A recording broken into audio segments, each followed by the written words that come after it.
Hey everyone, Lesley Myrick here, interior designer and business coach with Nancy Quinn. Today we have the fantastic Amelia from Serene Marketing.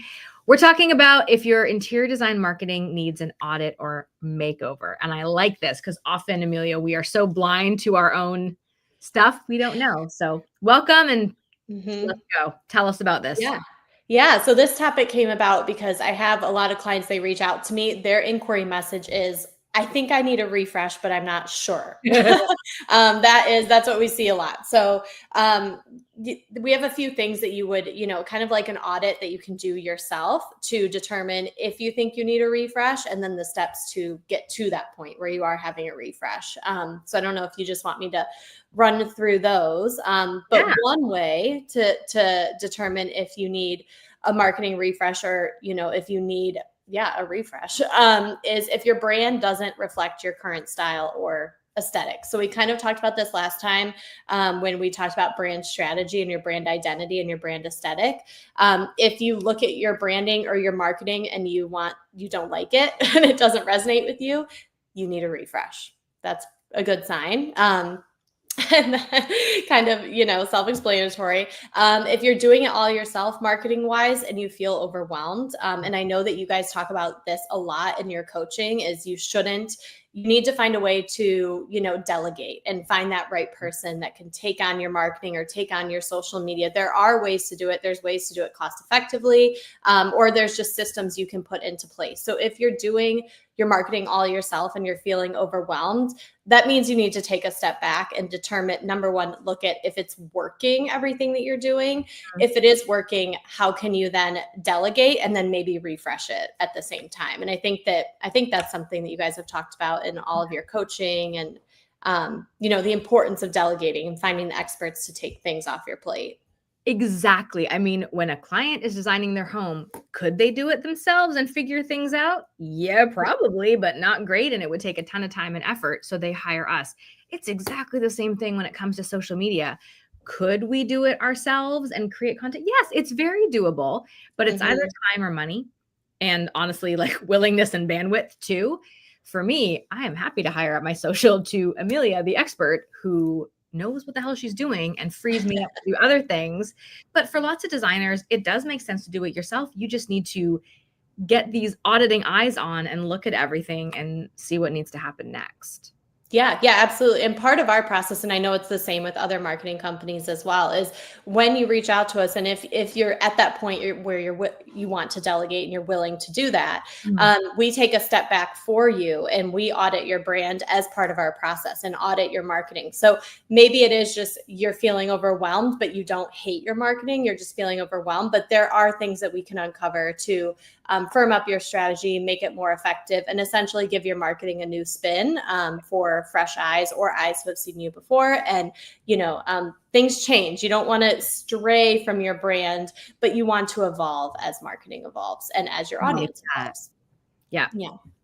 And then a few other ones. So if you're only posting finished project photography, you need to take a look at your marketing strategy, because obviously you live and breathe those final photos. Those are what make up your portfolio. They are an investment into your business. They are an investment into your marketing. And they show, full circle, the project that you've created and the level of quality and creativity that you brought to your work.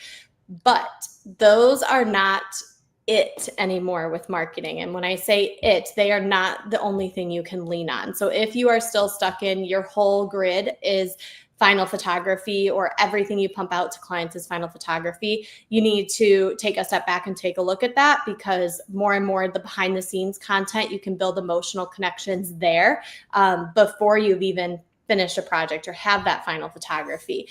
There needs to be a personal brand presence, as much as many of our clients do not like to show their faces, but we can find ways to do it where it's still within your comfort level.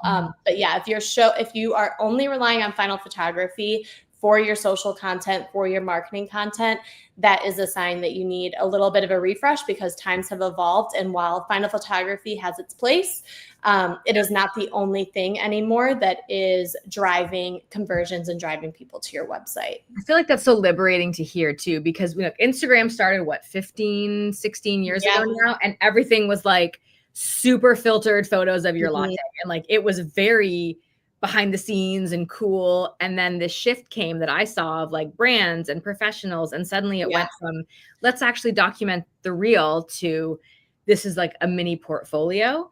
And it was here for so long. And I'm loving seeing the pendulum Me shift back too. just a little bit where, yes, you need good final photos. 100%. Your Yeah. feed can't be garbage.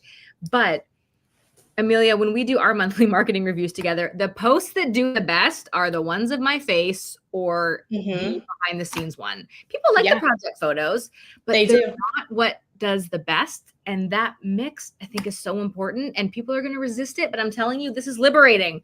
You don't have to have everything perfect and polished anymore. Of course, you want to be professional. Of course, your feed and your social content needs to look good and have a brand feel to it. Everything has to be that perfectly polished. And in fact, that's not serving you well because there's a million interior designers and we all do basically the same. Let's be real here. So people are going to find you and connect with you and get to know you. And that's why they hire you. I know Nancy has spoken from the coaching perspective of, she has shared openly about having a gay child and a transgender child. And those are reasons some people hire her as a coach. It has nothing to do with her coaching. However, people connect with her. They understand her. They see themselves in her and their lives. And it's the same thing with you. If you like your dog, post pictures of your dog and you're going to find clients who also love dogs. Yeah. And there's a place for all of that within your marketing strategy. Like when we outline content pillars for our clients, we are not just taking into account final photography. We're truly looking at their personality and saying, okay, what from your personal life are you willing to share? And then how do we make it fit in your strategy? And it is like you hit the nail on the head talking about Nancy, because those are the posts that are relatable. So final photography shows obviously what you can do and what you can produce, but that may not be relatable, right? Like even if somebody's looking for an interior designer, that's not where they find the relation with you, because they'll see what you can produce, but where they get the emotional connection and where they relate is when you're pulling back the curtain on your life or the behind the scenes. Even we've seen just rendering photos perform really well because to them it's process. That's process for them. As long as you note, because renderings are really good now, and as long as you note that it's a rendering and not a final photo, because you could easily get confused. Those are the things where people see the process and behind the scenes and they can put themselves in that process. Whereas a final photo, it's beautiful. It's that's the end goal. But people may not be able to put themselves in the shoes of that final photo yet. They are stuck That's the aspirational content. The more raw behind the scenes is the relatable content. And you need both. You need people to connect with you and know that you can get them there, but you need both. Yeah, exactly. And you need them to work together. So if you're only doing final photos and leaning on just that, you need a marketing refresh. Definitely. Times have changed and the pendulum is swinging back. So, and then the other one would be if your website hasn't been updated since you started your business. Even if you just started your business 2 years ago, your website, it doesn't need to have a complete overhaul, but there needs to be updates here and there. Your messaging has likely changed. Maybe your offerings have changed. Maybe it's time you have the bandwidth or you have a marketing team now where you want to add a blog, or you even want to just get subscribers for a newsletter. The updates can be minor, but you want to make sure that is a piece of your brand, and you want to make sure it is evolving. And it doesn't have to be a heavy lift. Like I said, it could be, I redid my about page, or I added a new project that I completed. You'd be shocked at how many clients we work with who they have finished 5 new projects, but they haven't updated or put them on their website. So you want to make sure you're just in once a quarter or once a month. Does this need to be updated, and get in a rhythm of doing that? If it hasn't been updated since you launched your business 5 years ago, you need a marketing refresh, or you need a new strategy around your website. And you need an audit probably too. And I want to mention, in addition to that, if you haven't updated your website, if you haven't updated your headshot and it looks nothing like you, that's a sign that it's time. If you haven't tested anything since your headshots 10 years ago, and we see this all the time where we meet designers, we talk to them in our coaching groups, and we go to their websites. I would never know that was the same person. The photo is just completely different from who they are now.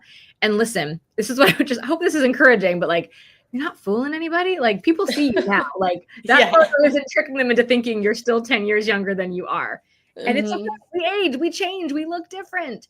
And this is so important, that not only what you're sharing of your work changes, but what you're sharing of you and your photos and things like that. And if you are holding on to that 10-year-old headshot because you looked great and you loved it, and I'm sure you did, that's a sign that you're also ready for an audit and an update, because that's an indicator that other things maybe are out of date as well, that need to be brought more current. 100%. You don't want to show up at a consultation looking not like your photos that you are putting out there. And like I talked with Nancy about this recently. It's also styles evolve. So 10 years ago, you may look great in your photo, but you are in a creative industry. You are tapped into style.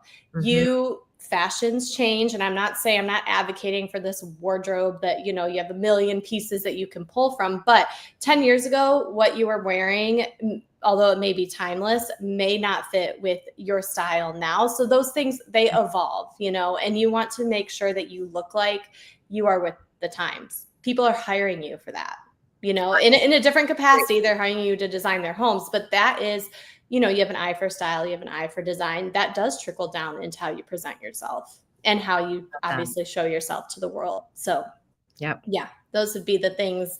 If you are doing any of those things, I would consider an audit, or maybe just assume you need a makeover or a refresh. So take a look at your website, your social channels, even if this is maybe call in a friend or someone, maybe a colleague, someone you know but not well, just to say, hey, can you take a look? Like, does this jive for you? Because I know I'm so close to my website. It's my baby.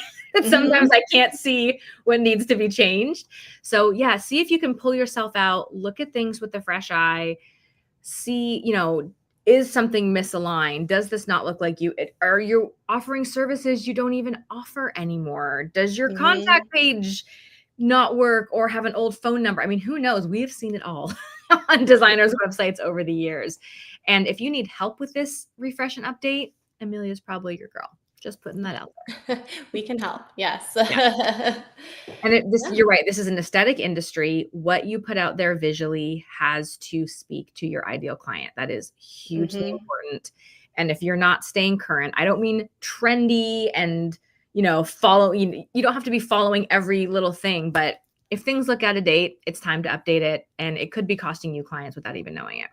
Yeah, absolutely. And it's first impressions. I mean, first impressions take 5 seconds, not even. And if you're not striking them in some way, shape, or form with how you're presenting yourself online right now, that's something to take a look at. And like you talked about, if you're not even offering a service anymore that's on your website, all those things need to evolve. And it doesn't need to be a heavy lift every month or every quarter. It just needs to be part of the process and system, or you have it delegated out. I love it. Yeah. Then you won't need a refresh every year. Your marketing person should already be on top of these things. So, yes. Yeah, I agree. Amelia, thank you. This was super helpful. We had someone on Instagram comment and say, I needed this little snippet of conversation. I did too. Aww, thank you. So thank you everyone who was live here watching with us. And of course, these replays are all over the place. This is incredible information from Amelia of Serene Marketing. You can check out her website. It is above her little head. I don't know which side it goes to on live, but above her little head, serenemarketingmktg.com. And thank you, Amelia. We'll see you back here next month. All right. Thank you, Lesley. Bye, everyone.